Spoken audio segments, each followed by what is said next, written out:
Do the trashy pulp novels of the world have anything to offer? Are bestsellers all they're cracked up to be? Here at Terrible Book Club, we explore whether you really can judge a book by its cover, or its ridiculous synopsis. You ever passed a book and thought, ugh, who's reading this? We probably are.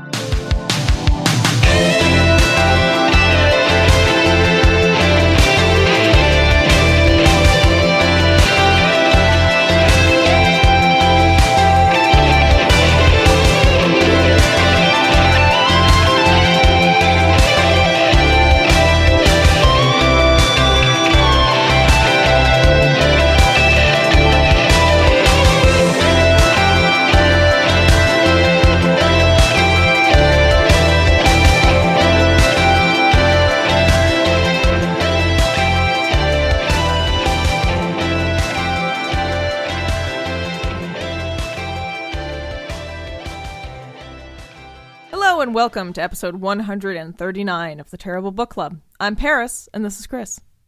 Hello. This time we read Interspecies Reviewers, Volume 1, Ecstasy Days, by Tetsuo Habara, with the original story by Amahara, translation by Caleb de Marai, character design by Masha, and art by W18. This was first published in Japan in 2018 by Kadokawa Corporation, but this English version was published in 2020 by Yen Press LLC. Our patron Austin requested that we read this, saying, "Interspecies Reviewers is my favorite franchise of all time and is near and dear to my heart. But since I have little chance to talk about it in polite company, or for that matter, most impolite company, I decided to choose this glorious novel for my recommendation." Okay, I just gotta interject here. This is your favorite franchise of anything?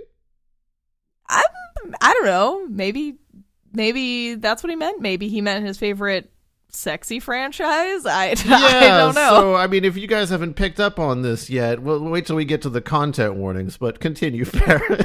Yeah, all right. So, if this is your first time listening to the Terrible Book Club, what we do here on this show is we read books that we assume will be bad based on their cover, title, summary, or some combination of the three. However, sometimes, like today, we read books that our patrons, listeners, or friends recommend. So in general, we do the opposite of what most people do when they're in a bookstore or like browsing the internet for something to read, and we choose something we probably don't want to read. And usually this experiment results in a disappointing and hilarious experience, but once in a while we do actually end up liking the book. Content warnings for today. Cue the sirens. We're talking about hentai today, people. Yep, it's a straight up hentai. So in addition to our usual barnyard language, today's episode includes discussion of explicit sexual situations involving age play, cuckoldry, catgirls, basiliskgirls, singing birdgirls, spirits, elves, and halflings who look like children, so here's your pedophilia warning, and a moment of racism. Fun! Oh, great. Yeah, cool. Get that all over. There's some slime girls in there, too. Really, when it says interspecies, that's, consider what that means in anime lands. Yeah, so just in case it wasn't already clear, this is an explicitly sexual book. We are going to be talking about sex, and some of that sex. This is pornography. We were asked to review it, and our patrons give the money that supports this show, and sometimes it results in things like today, where we have to read porn and talk about it. So. Yeah. So, the reason I'm calling it a hentai, I know some people might be like, well, it's a book. Is it really a hentai? But there's actual art in here. Maybe not every, it's like, there's like 10, 11 pieces of art in here, I would say. Yeah, mercifully, there's only a few panels, at least for me. I think that squarely puts it in the hentai realm for me, because if you're legit seeing that kind of stuff in there. Okay, all right. Can we just say Japanese pornography book and call it a day? Yeah, okay. Animated/drawn Japanese pornography. Well, so if any of that sounds distasteful to you, then we have plenty of other episodes to choose from. We've got a back catalog of 130 plus other episodes, so take a gander at those. But if you're interested, welcome. All right. So here is the back of the book summary. So this is sort of what the publisher wants you to read to entice you to pick up this particular book. To give you a boner before you pick it up, essentially. Yes, this is the boner bait on the back of the book. An all-out fantasy sex extravaganza! In a world where an endless variety of humanoid species coexist, there's an equally endless variety of sexy shops, sure to satisfy your every carnal desire. Let's say you're spoiled for choice, or you have a place in mind, but you're not sure if it'll live up to the hype. That's where the Interspecies Reviewers come in. These brave souls will dive crotch first into the unknown and write a review that tells it true. From time-traveling temptresses to poison-breathed basilisk babes, join Stunk, Zell, and Krim on their erotic adventures as they sample the many deviant delights the world of succubus joints has to offer, based on the hit manga series by Amahara. Okay. Our characters and setting, I guess the setting is just a pure fantasy world. It's almost like Dungeons and Dragons-esque, very, you've got your elves and fairies and whatever. And it's just a world where there is a class category. It seems to be a biological category of people who are succubi, who have an innate desire to be sex workers. They are like born into the sex worker trade, which sounds really fucked up as I'm saying it right now. Well, there is a line in the story about how a lot of the workers in these brothels aren't really legitimate succubi. They just, like, anyone can trace their lineage back to a succubus, and that's sort of like the legal justification for these things, these areas or succubus joints being open. So I don't think every last one is actually has that desire. It's just that I guess sex work is very popular in this medieval fantasy world. Yeah, very popular, very common, legal, consenting parties for pay and safe scenarios, that sort of a thing. Kind of like a red light district, but not as exploitative. It's very, this is a very sex positive world where all the shops are, like I said, very safe environments where the people that work there, no one's like being held against their will. It seems like they're compensated and have like security and rules and stuff like that. So total fantasy. Since it's very different from the world we live in. All right, and then our main characters are Stunk. He's kind of our really main character. We often see things through Stunk's perspective. He is a stereotypical tank or fighter class. If you've ever played a D&D or played a fantasy game, like if you've played a fucking Elder Scrolls or anything like that, big buff guy, big sword, that kind of person. Zell is the magical elf guy. Crimvale, or Crim, is the intersex angel of the party. Bruise is a half-dog man. Conchal is a halfling. And a halfling, for those of you, not inducted into the fantasy realms, is like just a small person. Like a regular, like a regular average person, but they are, like, shrunk down to half size, hence halfling. And then Maidry is the pub owner at the pub that they all frequent. And she's kind of Crim's she's Crim's boss, because Crim is a server at the bar. But she's also sort of his parent figure. But otherwise, all the other characters are just sex workers at various establishments that only appear for like a few pages, and we don't get any insight into their background. So yeah, it's more about what do they look like. Yeah, which I guess is unsurprising. All right, so in the last couple of years, we have, on this show, tried to prepare for all of you listeners a summary of plot points, so you can at least get a quick understanding of what the book was like and what we're talking about as we go into the review. So Chris is going to go ahead and read our summary for Interspecies Reviewers. 4 to 5 adventurers and their intersex angel acquaintance go get their dicks wet in various ways. Our intrepid dick venturers visit several succubi, that is, sex worker establishments, and review them, posting their reviews in the local pub, Ye Pub. They have sex with catgirls, basilisk girls, singing bird women, elves, house spirits, slime girls, and engage in both a gender swap scenario and an elaborate cuckoldry roleplay. Beneath the many sex scenes, there lies a dual mystery surrounding the time-traveling temptresses who supposedly appear to you and provide sexual services by entering your dreams / reading your mind, as well as the succubus joint at the end of the sky, rumored to be unparalleled. It turns out both of these are one and the same, and our main characters go on a quest to climb the dying tree in the ruined city to find it. The door can only be opened by the effluvia of a celestial being, so they coax Krim to jerk off onto the seal to open it. This works, and they enjoy the pleasures of Sleeptopia, the actual name of the establishment. There's an underlying notion here that Sleeptopia was shut down because of the evils of capitalism perpetuated by a demon lord who wanted to eradicate rest and relaxation.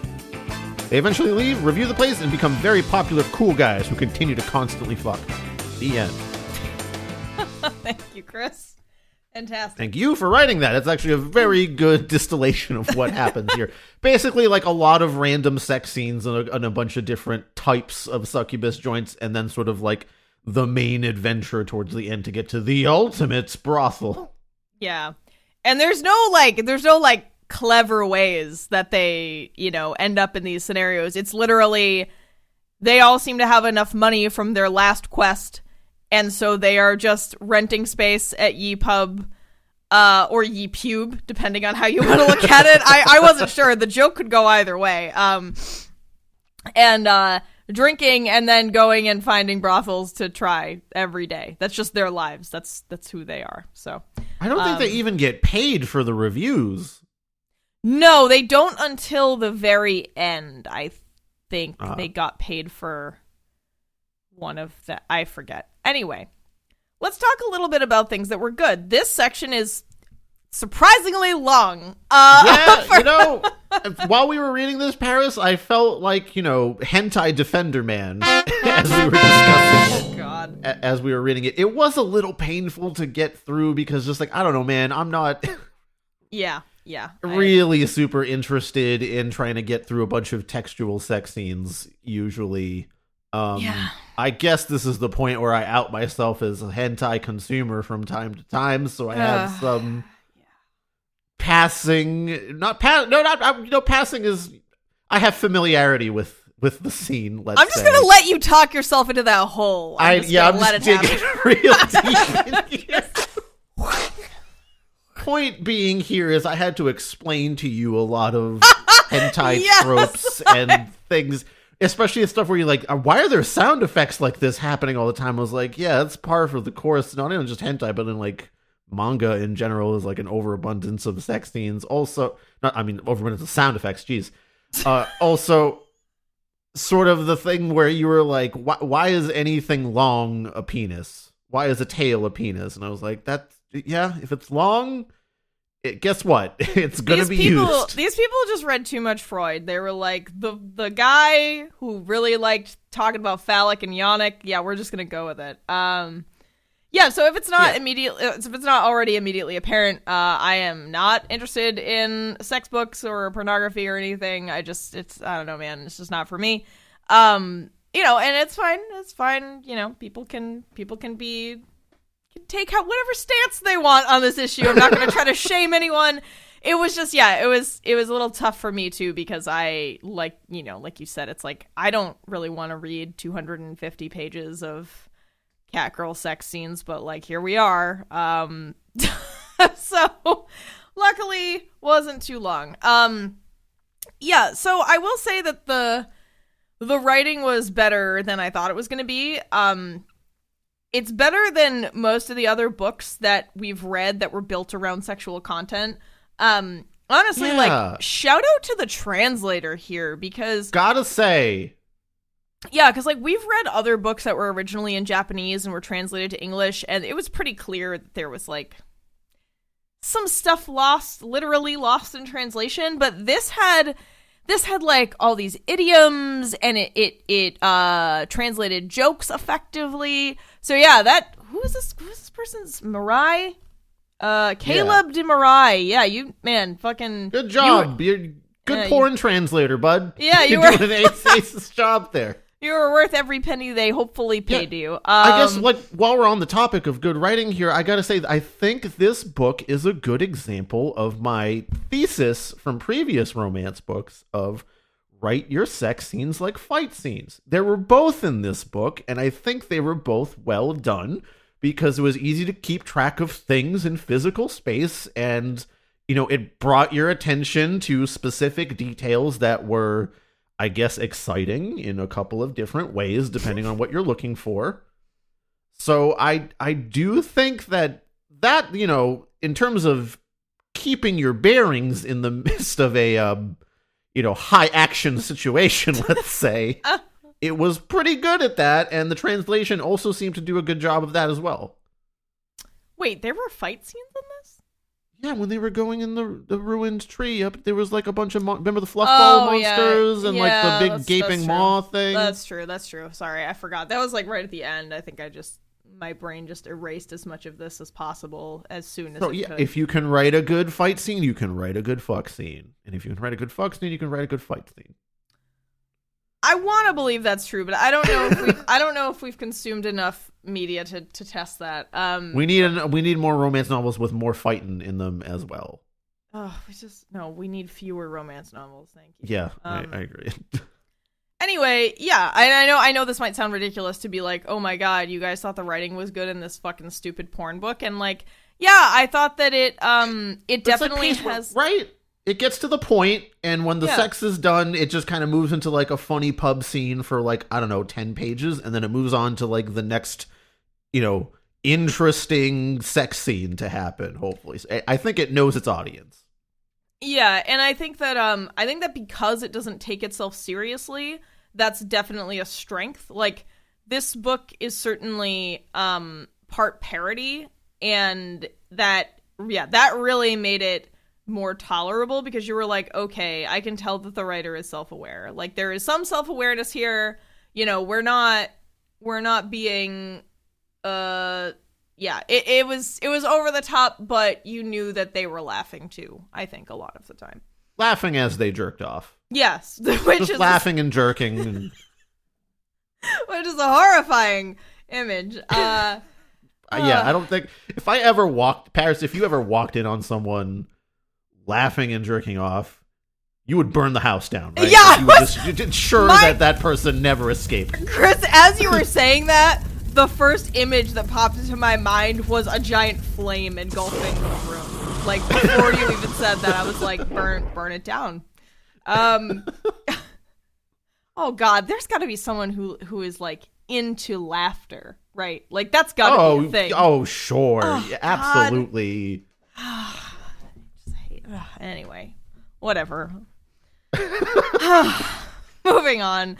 Another good thing about this book excuse me, was another good thing about this book was that there is a consent structure. So point number 1 is consent exists in this explicit consent. Yes. And B, it mostly kind of works. I mean, like, as silly as it is, like I said, to have this world where it's like, well, conveniently, there's a whole fucking honking group of people who are just into being sex workers, and it's legal and safe, and whatever. It still kind of works, at least in this closed circuit, TV. Yeah.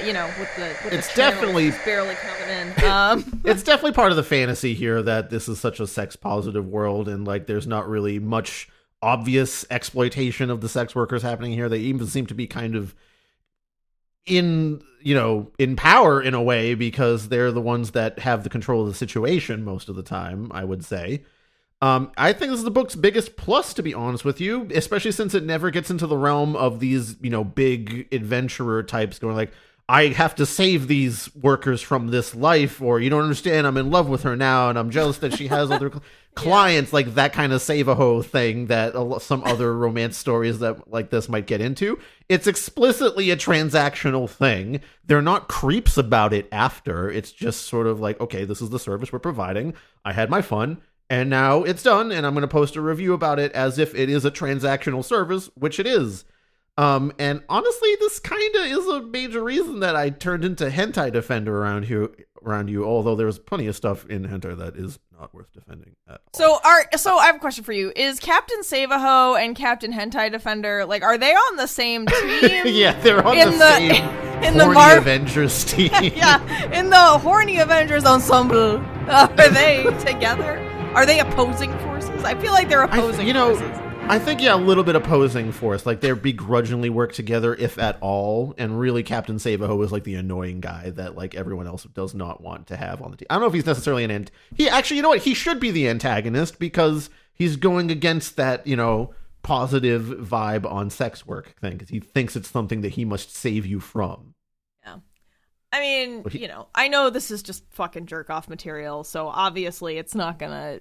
It's not going to be like nuanced enough to do justice to the extremely nuanced topic of sex work in the real world. So, yes. We're joking around about like Captain Save-A-Ho or whatever. Obviously, I just want to say that we acknowledge that sex work is very dangerous and it is most often very exploitative.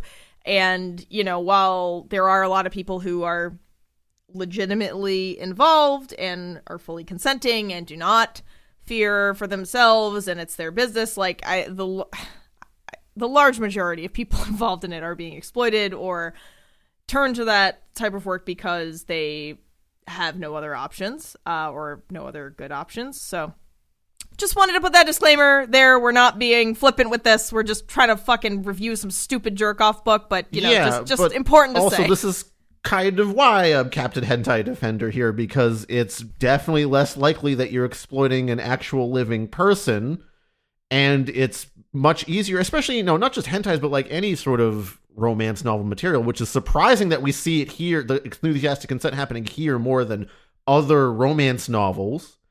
But it's like you can write in that enthusiastic consent as a major part of it, and that is a big plus for me if I'm consuming material like that. I really need that to be part of it. Yeah, and I think I've never considered that before, but that's a really good point that as much as I don't know, I don't understand like cartoons being sexy. I agree with you that it's at least not exploiting a real person, and that's a big plus. And like you said, it can be designed to have a consent system that actually works, and the characters can be enthusiastically consenting. As to your point to regular romance novels and why they're almost less progressive in this case, I think that's because I don't know, we live in like a fucking patriarchal white supremacist hell world, and most people have grown up with really toxic ideas about what relationships and romance and sex are like, and romance novels are largely written for the popular audience, and so like that doesn't leak into the hentai in this book either. Oh, absolutely not. No, we're gonna talk about that. Not saying that that's not a problem in this. Yeah, agreed. Anyway, those are some pretty large, complicated ideas, so let's just continue. I think that, even though this is a really superficial aspect of the book, I personally at least was like, oh, it's got like a swords and sorcery D&D theme. I enjoy fantasy, so at least it's got that. Yeah. So, funny thing here, Paris, at the same time that we were reading this, I was reading another book that I kind of stumbled upon in one of my, like, once a year I kind of go on like a let's buy a bunch of fantasy and sci-fi books to read over the next few months thing. And I stumbled upon this book called Orconomics by J. Zachary Pike. And its conceit is essentially, it's a fantasy world that is built around the economics of the D&D adventuring party. That's amazing. That's such a fucking hilarious premise. It's really good. Like, there's like banks and investment firms that invest in adventuring parties, and they like take percentages of the loot hoards, and they'll speculate on that, and there's like stock trading on that kind of a thing. It's really fun. But at the same time, it's also kind of a parody of that thing, because there's like an explicit structure of like, this is the D&D adventuring party. There's a whole scene in it where they talk about don't split the fucking party, you idiots. It's like the number one rule to protect your investment kind of thing. And all sorts of fun stuff like that. So like, there was weird parallels with this book that we were reading that is sort of like a semi-satirical take on like the D&D adventuring party. except one is like capitalism based and the other is boner based. And I think both were actually pretty good, and I think I do like that satirizing of the D&D thing because, we both play that a lot, and I read a lot of fantasy novels, so it's fun to see it sort of, parodied like this. Yeah, that was a really bizarre coincidence, but, a fortuitous one, I think. I thoroughly recommend Orconomics by J. Zachary Pike. Yeah, I haven't read it myself, but I trust Chris's assessment. Another minor thing. I was just grateful that there was actually there eventually is like an overarching story, and there are breaks between the sexual encounters where there's like a mystery, around the what they think is the two mysterious brothels that are actually the same one. It just kind of helped me as somebody who is, imprisoned within this book and does not wish to be inside of it. I was like just latching onto that mystery. No consent from you there. No, really. no. This was forced consent. Thanks, patrons. It's a horny mystery too, which like kind of helps it gel with the rest of the book. Like you're sort of like, what's the deal with these time traveling temptresses? Yeah. What's up with this brothel at the end of the world or whatever? So I don't know. I thought that was good. I already mentioned this, but there are times when it's very clear that the book is self-aware. I think the greatest example of that is the cucking chapter. Somehow. A phrase, a sentence that has just come out of my mouth that God, what is my life? I thoroughly recommend this cucking chapter. Yeah, right. God, but that chapter makes it very clear. Listen, if you're going to read one chapter in this book, it's the cuck chapter. No, that's not what I'm saying. I think that chapter, it makes it very clear to the reader that there is a level of parody here. There's even a line where the main character, Stunk, is like right after the cucking chapter, he's like kind of grappling with it, and the sentence reads, "Stunk was ashamed he had underestimated the fine line between roleplay and reality." And he gets like too invested in this story that he made up, that they like acted out at the brothel, and it's funny, and then secondly, but also I think like a legitimately serious kind of take on role play at the same time, and the weird blurry lines that it has.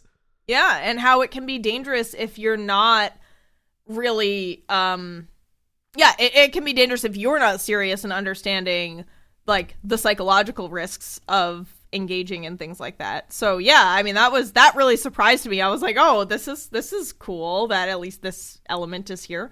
I think another place where the book's self-awareness shows is during any of Crim's inner monologue, because we have Crim talking about being intersex and not really feeling comfortable talking to their friends, and how they refer to themselves as them, and so does the author, but their friends refer to them as he because they don't know, and he's like, they're not comfortable coming out about it. And sometimes there are just pieces of Crim's inner monologue where I'm like, okay, this book knows that it's ridiculous and it is an intentional parody, but you're also supposed to jerk off to it. That's the part that's confusing to me, but I can at least appreciate the former. Yucking and jerking at the same time. Oh God. That sounds like some fucking 1920s, like, I'm gonna go down to the yuck and jerk. Like, you guys coming? Go down to the yuck and jerk, and then you want to get a soda after? From the soda jerk? Down to the yuck and jerk. There's like ragtime piano in the background. Jerk off in our yuck and jerk. Anyway, that's what this is. But a connected point is that I was like, oh, it's kind of nice to see that this book had an intersex character. Cool to see some representation for non-cis bodies, that was fun. I was like, oh, cool. I will say that hentai does have, it's more willing to explore that realm of things, of intersex characters. I see that quite a bit more in hentais than any other pornography, but... Yeah, well, I don't know. I just appreciated that it attempted to engage with, non-binary, transness, gender fluidity, whatever. It tried to... It engaged with those topics, and at least... phobic about it, right? Like, that's kind of the important thing.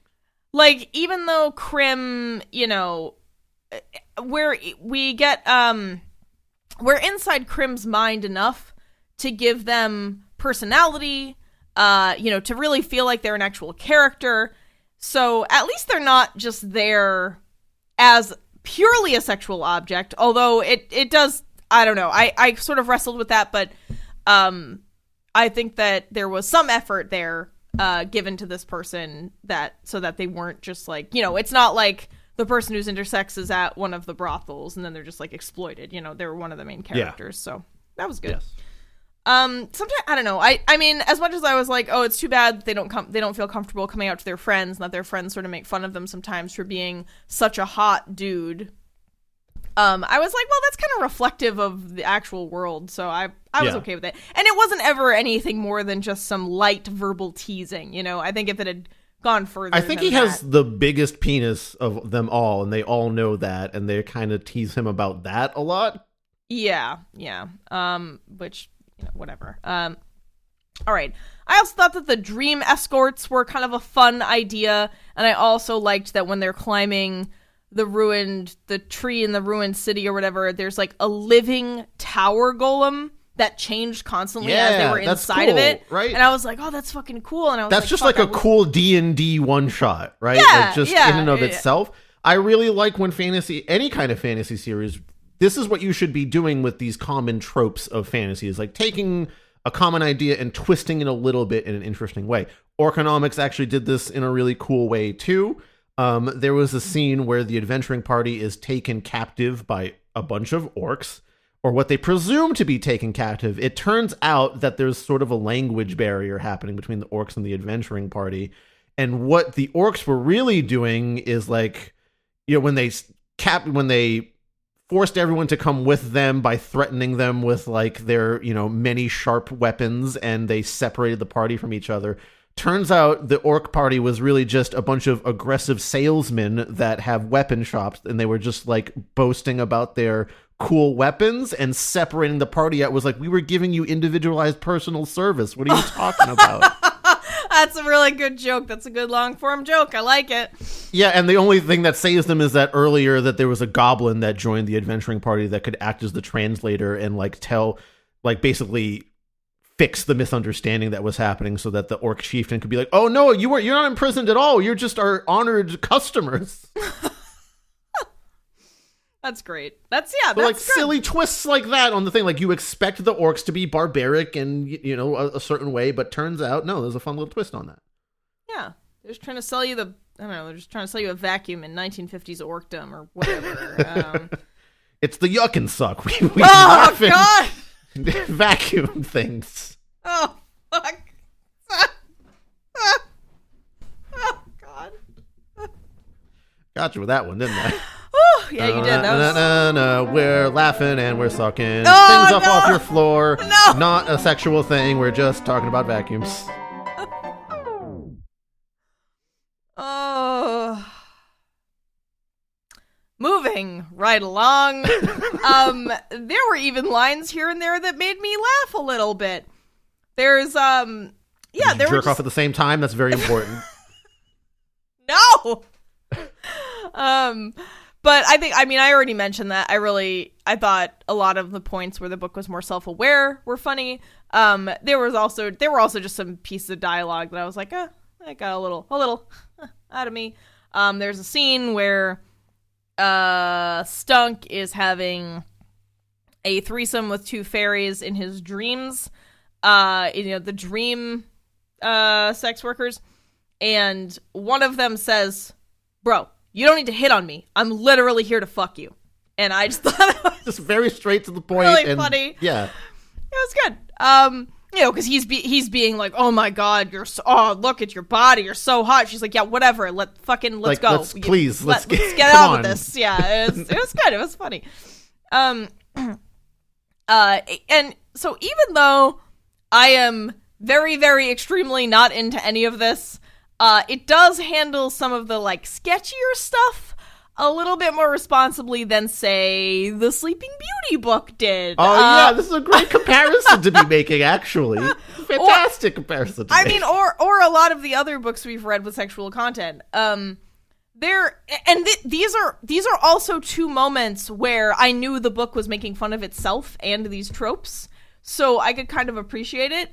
One is the whole, like, parent-child fantasy, which, oh god, I hate. Yeah, I literally I really got squicked out at that point. Yeah, I retract into myself whenever I even have to talk about this stuff. So I just want you all to know that, like, I'm not endorsing any of this. I'm also not trying to shame anyone who may have these predilections. If you're gonna put that in your book, yeah. So anyway. There is a scene, actually the same scene where the funny dialogue was, where it's Stunk and the two fairies.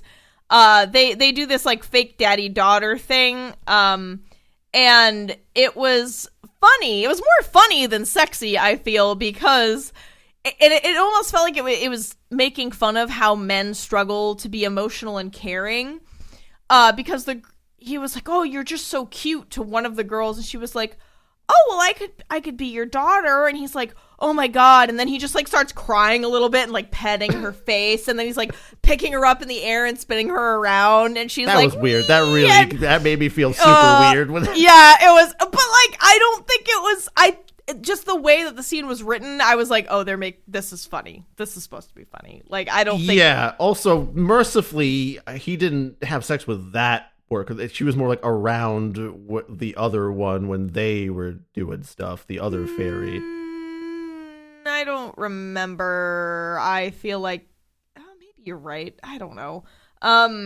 Anyway, so that was that one thing. And then there's another section where there's some age play, which really fucking freaked me out at first because I didn't know that's what was happening.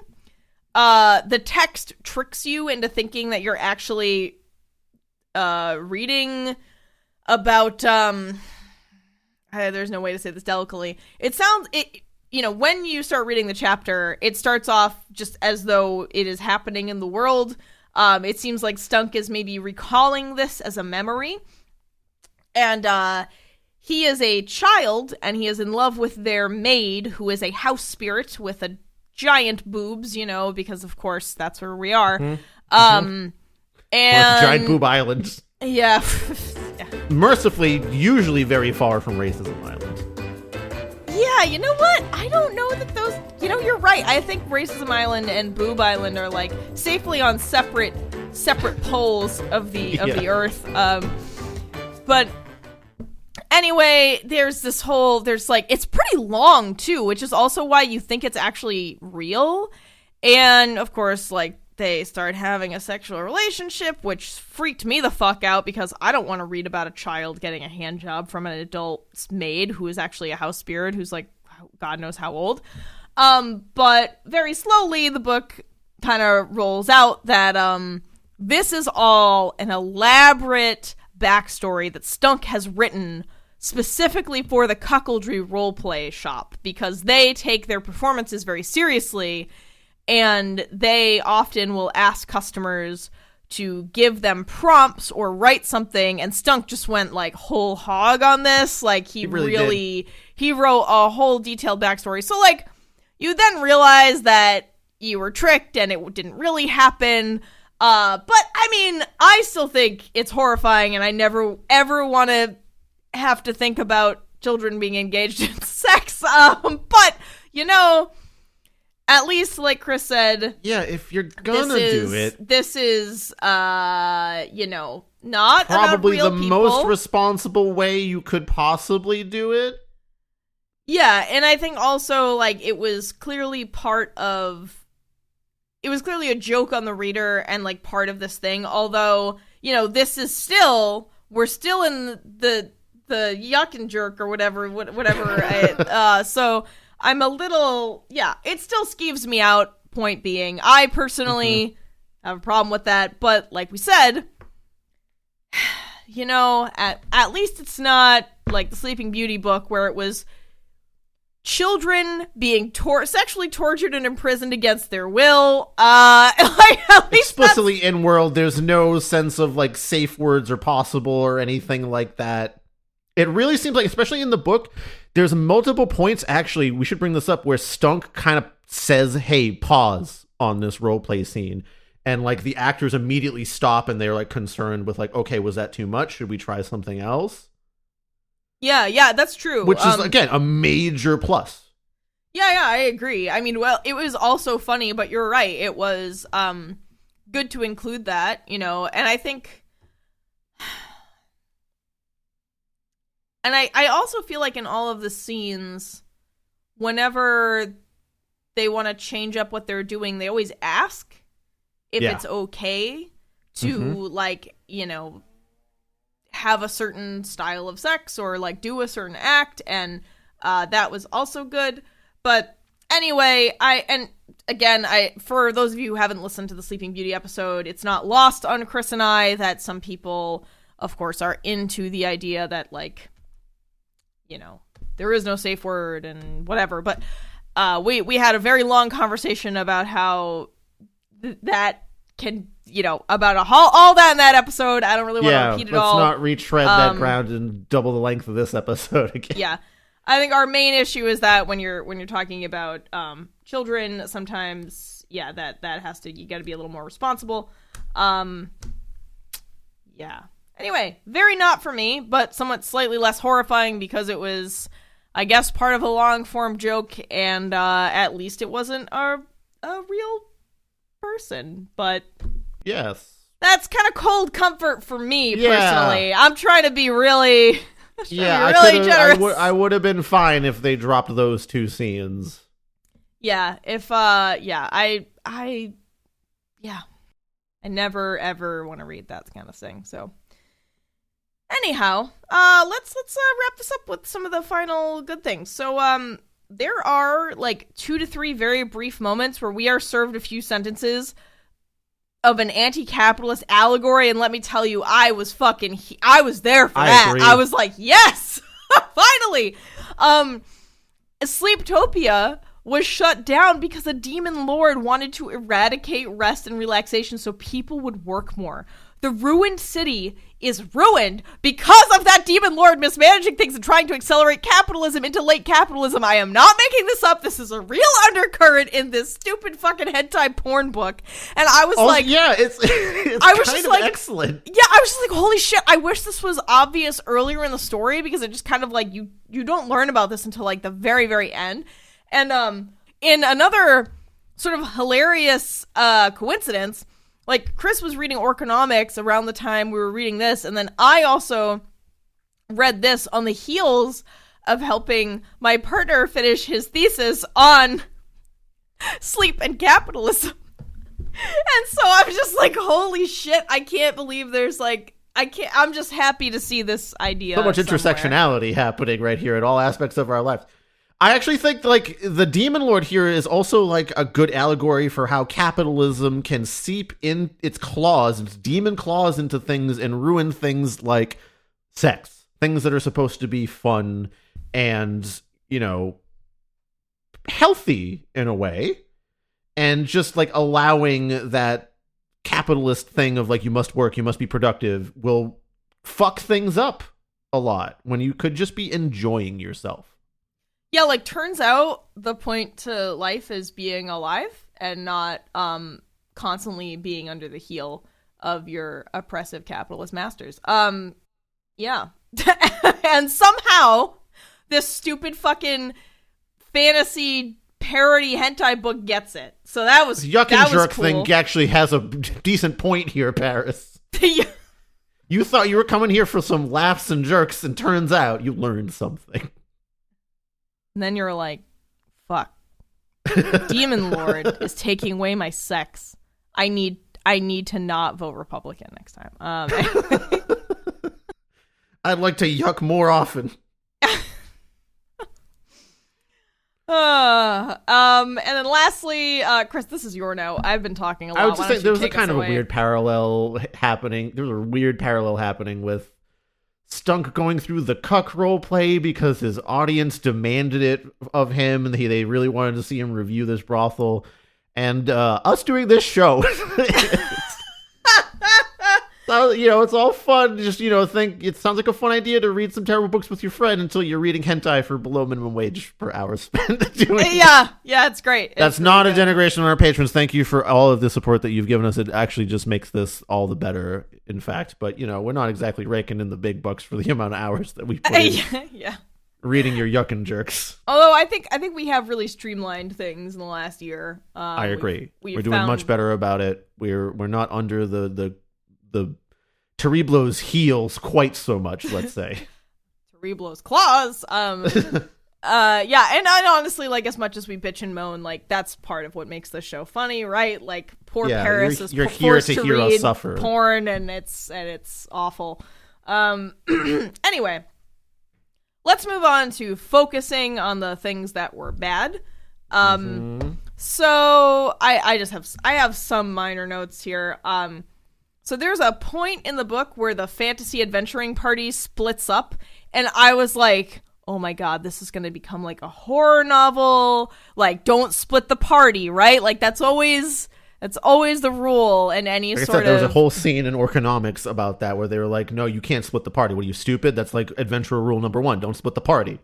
Yeah, and the whole idea behind that, if you're unfamiliar, is like, if you split your party, obviously, like, you lose the specific skills of those party members, and generally an adventuring party is assembled from people all with complementary skills, so when you break it apart, you lose those complementary skills, and you are therefore less powerful and more likely to be killed by monsters. So anyway, they split the party, and I was like, okay, this is going to be good, because I was like, all right, this book is self-aware, and then they didn't do anything with it. There were no consequences. Nothing happened. There was a moment of brief tension, because basically Conchal is separated from the party, and you're like, you don't have these skills to help you with the gaping maw creature, but then he just pops out of a hole.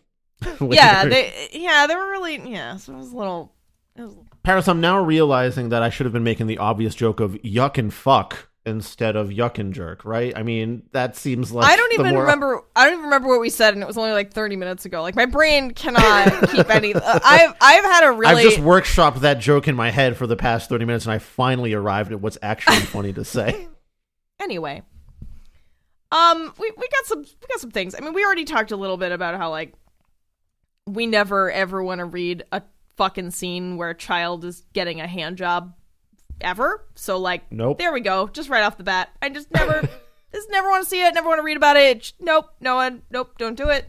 Yeah, please no. Find something else to yuck and jerk about. Then we just have some issues with. There are times with this book where I'm like, oh, you're clearly self-aware, but then immediately after I have fucking whiplash, and I'm like, oh god, it's not self-aware. I was never sure, because, like, in the book, men are uncontrollably lustful at all times and can do little else besides adventure for money and then spend that money on ale and sex.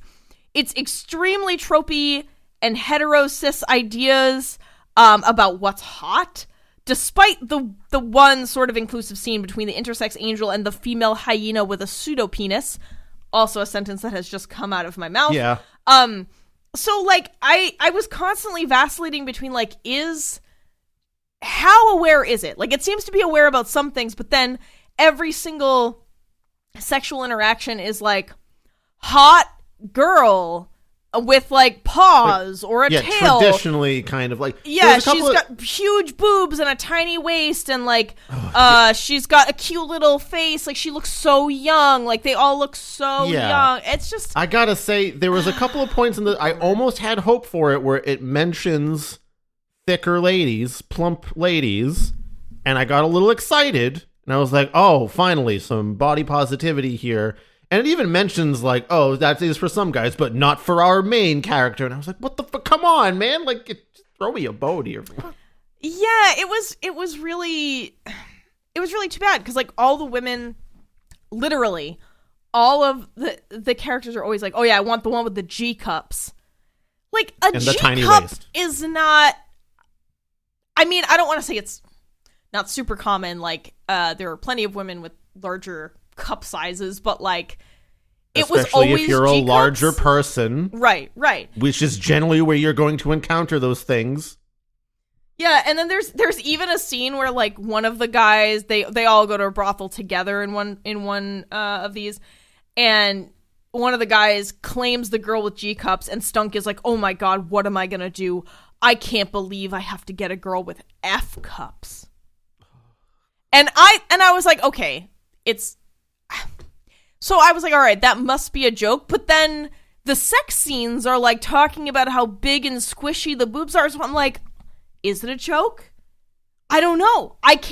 It's like, I guess it's both, Chris. I guess you're right. I guess it is both a joke and something you're supposed to find sexy. But then the joke sort of loses power when you're no longer really making fun of, I don't know. I really struggled with that. And the same with men. The whole time it's like, big dicks, big dicks, big dicks. It may as well have just been beer, like... Big, meat and beer, big dicks. I think there's like one scene where Stunk is like, ew, vegetables even. So yeah, I mean, and again, it's like, was this a joke? But then when they're making the same joke so many times, it loses power, and it made me question. You can't tell if they're just glorifying that idea. Yes. Like, that's supposed to be the male power fantasy of, like, he's right. such a masculine man. He never ate a carrot in his whole life. Yeah. So that was kind of a bummer. Like, I just felt, I felt like there was such a focus on these very tropey, like, you know, hetero cis kind of ideas that if there was a parody in there, it lost all power and just became, like you said, glorified instead. So, confusing for the reader. And again, all the little quips about, like, well, the plump things weren't for Stug, so he's going to pass by on that. And I'm like, you know, if you really like enormous boobs, you're probably going to find it where there's a good amount of stomach, too, let's say. Yeah, I know. So that's like if that's... unfortunate idea about how women's bodies work. Like, most women do not just exist with enormous breasts and tiny waists. Like, a lot of those enormous breasts you see on tiny waisted people are fake, which is fine. I'm not saying anything about, like, I'm not denigrating anyone who's chosen to, you know, have breast implants, but unfortunately there is this predominant narrative, you know, in this fucking hellscape in which we all occupy, that's sort of the way women quote unquote should look, right? And when that ideal isn't really naturally practical, it just kind of sucks, right? Because then you have a lot of people who feel they can't live up to this fantastical idea, or they can, but they have to get a surgery, and they have to lose weight. They don't know how they feel about those things, you know. So, or even dudes who are like confused or like upset when that's not a thing that they can get, right? Like, why can't I have huge boob, tiny waist lady? And I think it's kind of naturally doesn't occur that often, man. Yeah, and I think there's also, I mean, I feel like, you know, men or, you know, people with penises are also put at a disservice here, right? Because, like, this whole idea about, like, enormous dicks is just fucking stupid. Like, I don't understand. I mean, again, it's just like big truck, big dick, big muscle. It's like, such a dude idea of what dudes should be is the thing, right? Like, if you possess a vagina, a large object is usually, like, a huge object is worse. Yeah, I mean, I think people really don't understand that, you know, vaginas come in different shapes and sizes, and people come in different levels of comfort and desire, and it's really weird to me that the world still hasn't figured that out yet. It's just like everything must be big, and big is always better. Like, just, guys, relax. Yeah. So it just kind of sucked that this book largely fed into those very mainstream ideas about sex and attractiveness. So that was sort of a bummer. Mm-hmm. What else was there? So even though I was like, hey, I'm glad that this book included a sort of inclusive scene between the intersex angel and a female hyena with a pseudo-penis. Again, phrases that are coming out of my mouth that I just never thought I'd utter. There are two things that, like, kind of ruin it. And one of those is a logistical question I have. Okay. And the other is a point about the art. So, even though the art in this generally looked very professional and well done, even though I'm, like, not interested in looking at it, I can still acknowledge that it was well done. A 7 out of 10 on the skill scale for hentai. Thanks, Chris, for giving that numerical rating that we can now assign to you forever. Anyway, the drawing on page 64 of this intersex, of the intersex angel and the hyena woman with the pseudopenis, it is horrendously awful, and I don't understand why this. I don't think this guy is like a furry artist, or the person I should say is. I don't think they normally do that kind of thing, because this was the worst piece of art in the whole thing. Dude, I laughed out loud when I clicked to turn the page. I was like, oh shit, because it looks like someone poorly cut and pasted a Sonic face on a character that's supposed to be a sexy hyena woman, and I cannot, man. It is fucking heinous. I don't know. Oh, Paris, do you even know about the world of, like, OC Sonic fan art characters? Because it's a lot of that. I only know... Wait, why do I know about this? I think I found out that people thought Sonic characters were, like, sexually attractive. It was because of TBC. And I think it was because, like, someone commented on, like, our Maradonia video on YouTube, and they were like, hey, you should read this thing about Sonic, and then I, like, searched for it and was like, oh my god, there's Sonic porn, and then I was like, Chris, did you know about this? He was like, Paris, how did you not know about this? And I was like, oh, fuck. So my innocence was shattered. Jeez, you don't know about Sonic porn? I mean, there was somebody on a rock? There was somebody on YouTube the other day who commented on one of our videos, and they were like, wait, you've seen Yakuten and like, I forget something else, but you've never seen an episode of SpongeBob? And I was like, no, I never watched. I'm sorry, like, I didn't. It turns out people have different media experiences. Yeah, I don't know. I mean, I know it was kind of ubiquitous for a lot of people, but I just was never interested in it. So, anyway, getting back on track here. That drawing made me laugh out loud, and I would be really surprised if anyone was turned on by that. I mean, the face. That one's like a 4 out of 10. Oh yeah, I might even say lower. Okay. Oh, so Paris, you haven't seen some of the true. I've seen some 1 out of 10s. Let me tell you. But like, how can you jerk off to like a fucking stick figure? Like, I mean, is that what you're talking about? Like, at that point, my imagination is far better. Like, what? Yeah, I will agree. There's definitely plenty of art out there where my imagination does much better. Anyway, this was particularly strange because like I said, it seemed like all the other art at the beginning of the book looked very professional and well done, so I don't know what the hell happened to page 64, but, you know, if you're looking for tips to improve, swap that drawing out. My second point about this particular part of the book, there is a part of the sex scene where they are making out, and for the life of me, I don't understand how an angel with a human mouth and a hyena with a fucking big ol' snoz and giant teeth and a dog tongue are making out. How does... logistically, someone, please explain this to me. White people letting dogs lick their faces a bunch? Well, it's not licking their faces, it's making out. They are very specific. You know, this is porn, it's very specific and says their tongues are intertwining. Like, I feel like you'd end up getting bitten in the face accidentally. Like, it would be probably unpleasant. I don't know. Logistically, I can't get on board. I just can't get on board with dog mouth and person mouth fucking making out. I might go against you a little bit on this, because, like, okay, what's like the number... God, we're in TBC porn court again. Yeah, oh God, somehow we've... Okay. But think about, okay, so like, what's the hardest thing to manage when you're making out with someone? I don't know, like comfort Your of nose angle? is mashing against each other because they're protruding further out than your mouth, right? Yeah, With but a dog face, the nose and the opening of the mouth are in the same place. The nose is no further than where the mouth is and where the tongue would extend. In fact, it's easier to get the tongue further out from the nose. yeah, but then you're getting like a cold nose on your face, like dragging against your cheek and your fucking nose and eyes. Like, it just seems That might like be a pleasant. I don't know.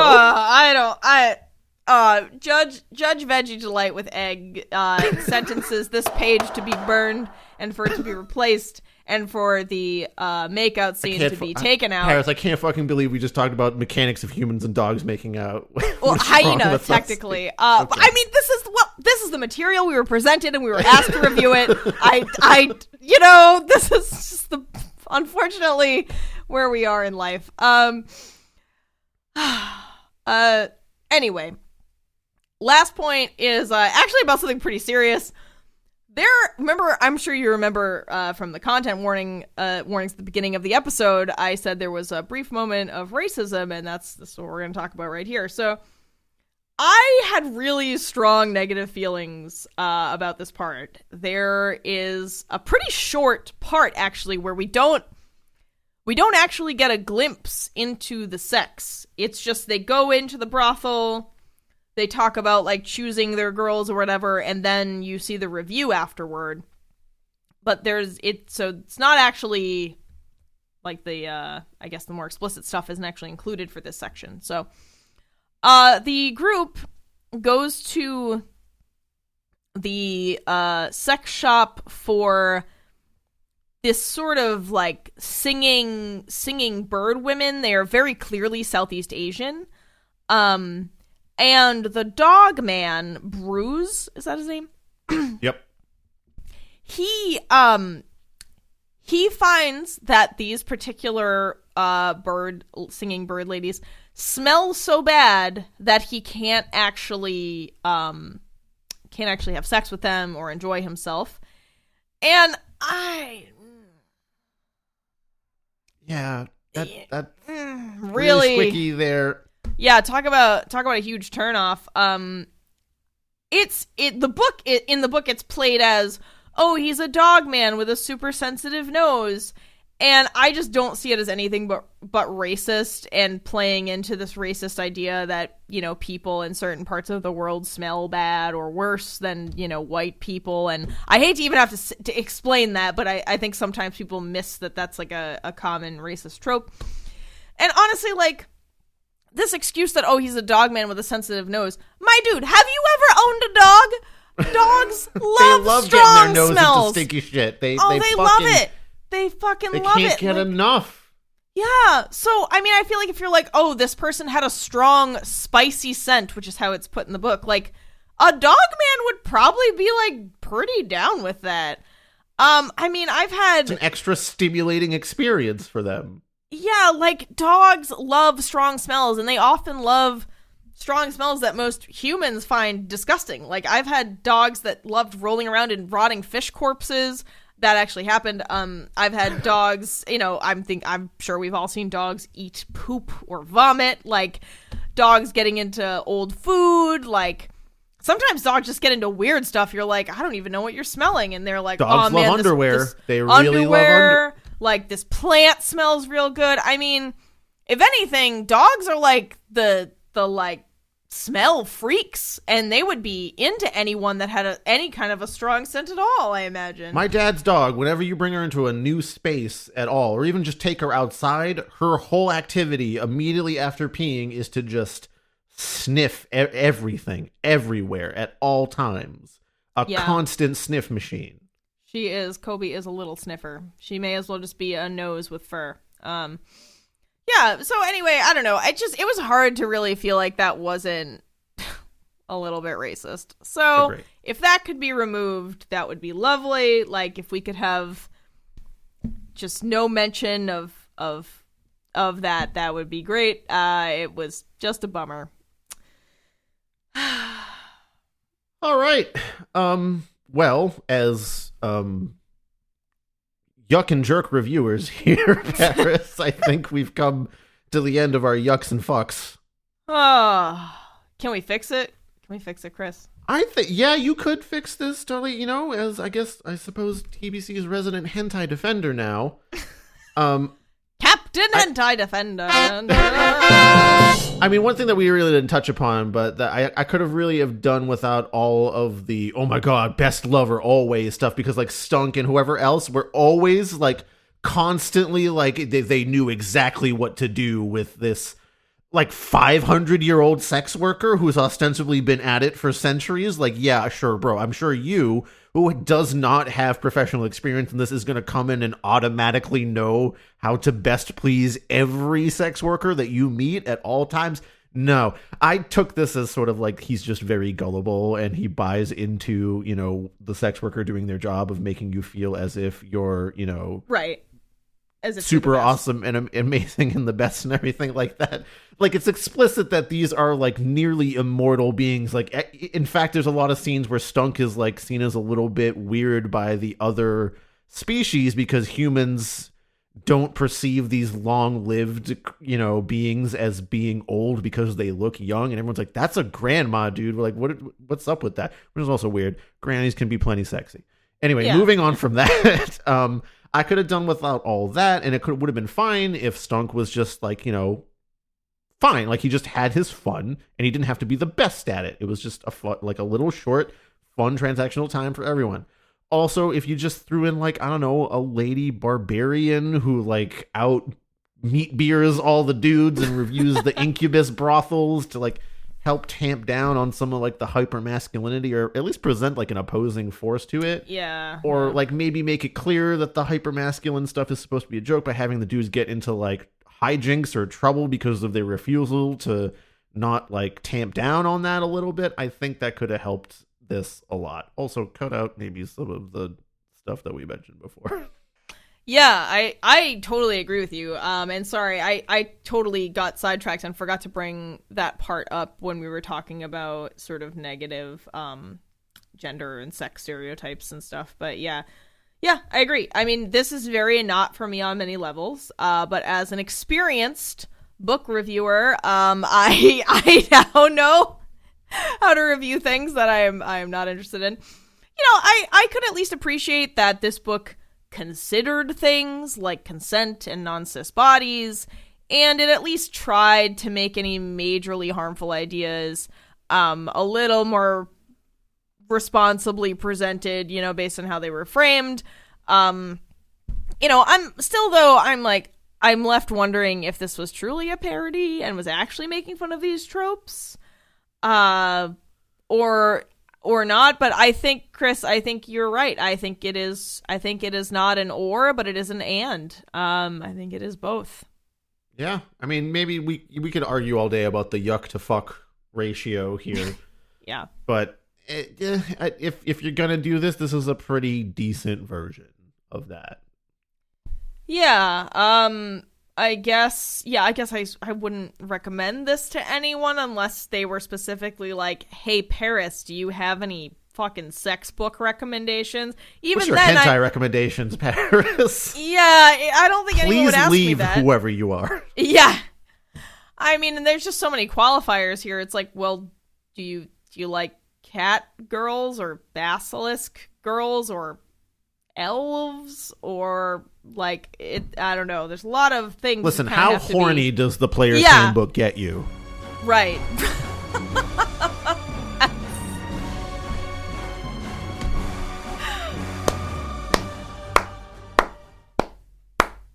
There you go. There it is. That, you know what? Author of Interspecies Reviewers, there's your back of the book summary. You want to pull people in, slap that on the fucking cover. A little sticker that says, how horny does the player's handbook get you? I'm a marketing genius. It is, yeah, it is. That's a genius move, Chris. I think we found your new career, marketing hentai books. Congratulations. Cool. Oh man, I really hope I don't want to have to read porn for a very long time. Please, patrons, please have mercy. Please have mercy Please. on me. Give us something different that's not just yuck and jerk material. All right, here's where we thank our patrons. Thank you, Austin, in particular, for being a patron and giving us money. We are happy to read. I guess, yeah, I will. Thank you for being a patron, and thank you for recommending this, because it was just absurd, and I never Thank you for interacting with us as well. This. And, of course, thank you to our other patrons, Dari, Greg, Veronica, Will, D, Jared, Arant, Senia, Jakub, Lycoris, Elliot, Kieran, Martin J, Luchek, Miri, Yanka, David, Anya, Patricia, Donnie, Crimson Paladin, Beast with the Least, Scott H, Robin, Laxtodes, and our newest patron of the Void, the Taco-Eating Unicorn. And our newest Ko-fi donor, Kiwi Thing. Thanks, guys, for supporting the show. We love you. Well, Paris, I think I've had my fill of yucks and fucks. God. Time to leave the brothel and close the door behind us. See you next time. Goodbye. Goodbye, everyone. Bye. I need to go take a fucking bath. Thank you for listening to another episode of Terrible Book Club. Terrible Book Club is an independent podcast produced by your hosts, Paris and Chris. Sound design and audio editing by Chris, with sound effects and music by Epidemic Sound and sometimes also Chris. Our theme song is Kiss by Yearn, which is, you guessed it, actually also Chris. You can find more of his soothing synthy sounds on Bandcamp at yearn.bandcamp.com. Do you want us to review a book of your choice on the show? Do you want access to some extra audio-visual weirdness? If so, become a patron at patreon.com/terriblebookclub. If you'd like to send us a one-time tip instead, you can do that at ko-fi.com/terriblebookclub. You can also support TBC for free by sharing the show on social media, following our accounts on YouTube, Twitter, Instagram, Facebook, or Goodreads, telling your friends about your favorite episode, or by leaving a review on Apple Podcasts, Podchaser, or anywhere else on the internet. To send us book recommendations or your adorable pet photos, send an email to terriblebookclub@gmail.com.